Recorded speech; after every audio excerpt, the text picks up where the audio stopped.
future of any nation and organizing various programs.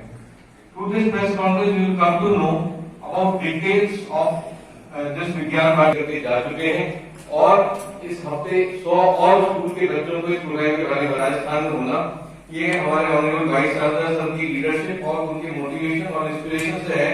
उन्होंने हमें शुरू से बताया कि इस तरह पे स्वागत करता हूँ और धन्यवाद देता हूँ विज्ञान भारती को और माननीय कुलपति महोदय को, उन्होंने इतना अच्छा एक दूरगामी और रजिस्टर के बारे में हम धीरे धीरे इस प्रेस कॉन्फ्रेंस में जानेंगे। Thank you.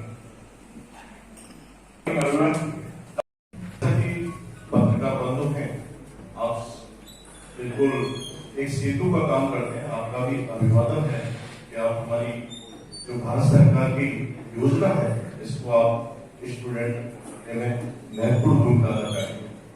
मैं सामान्य डीन फैकल्टीज सभी का अभिवादन करता हूँ विज्ञान भारती की तरफ से।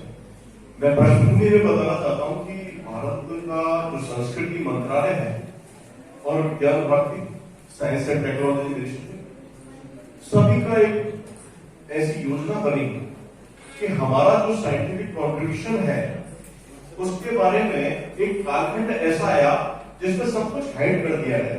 पीरियड की बात करते हैं 1857 से लेके और उसके बाद का क्या हमारा विज्ञान था ही नहीं।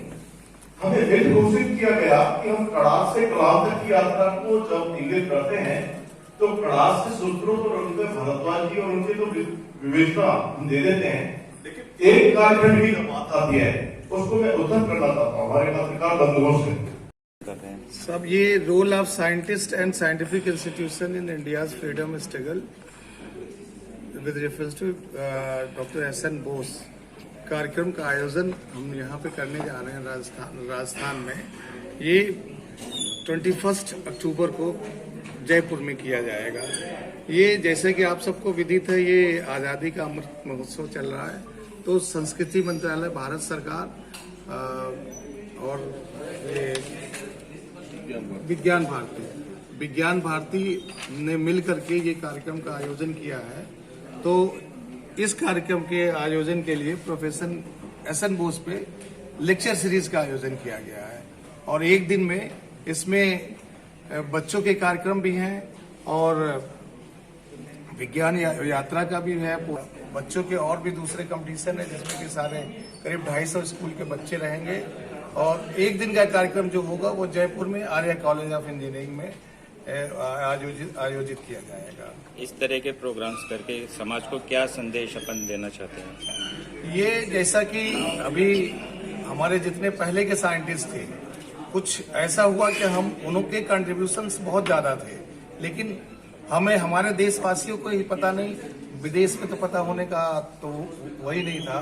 उन हमारे जो साइंटिस्ट हमारे देश के रहे हुए हैं, उन साइंटिस्ट के बारे में हमारे नई जनरेशन को, हमारे प्रेजेंट जनरेशन को सबको पता चले, जिससे कि सब लोगों को उनसे हम सीख सकें, उनसे हम इनकरेज हो सके, उसके लिए ये कार्यक्रम किया जा रहा है। जैसा कि यहाँ पे हम लोग डॉक्टर एस.एन. बोस का मनाने जा रहे हैं, तो डॉक्टर एस.एन. बोस जिन्होंने कि एक पार्टिकल का वो किया, जैसा कि 3 तरह के होते हैं, कोई पार्टिकल होता है, कोई मटेरियल होता है, तो सॉलिड, लिक्विड और गैस होता है। इन्होंने सॉलिड, लिक्विड, गैस के अलावा मटेरियल बनाया कि एक और अवस्था होती है, तो उसको लेकिन इनके नाम दिया गया, लेकिन लोगों को अभी तक ये पता नहीं था इनके नाम।